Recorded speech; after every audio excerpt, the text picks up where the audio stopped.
Phone में करत हन। Hello hello. हम बार बार ना तोहार फोन ना उठाई पाए, हम बहुत बिजी है। का हो एंजल की अम्मी, कैसे हऊ?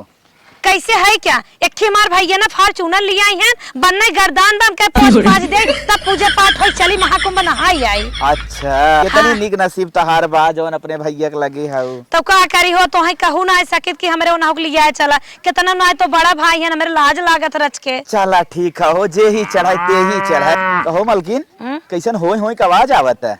अरे का है ने, एमे कुछ अलग जवन है, हारन लाग बाटे तन के पोछे में छुआए बोलैया। कहो मलकिन, का हो? जवन तहार भैया फॉर्च्यूनर वाले हैं, वो मिनी फॉर्च्यूनर ब्लैक कलर खाऊ का? अरे कैसे तुम्हें पता हो? मलकिन जने तू फॉर्च्यूनर वक्त पोछा था ना, वही पिछवा माऊ खड़ा आई। अरे मालिक तू कैसे यहीं आ गया? अरे हे चुड़ैलियो, सोचे रहे कुंभ नहाए चलत है ने तो होंक लिया चलब, लेकिन तोहरे चाल पर ना तो है ना लिया चल। नहीं मालिक हम लिया चला।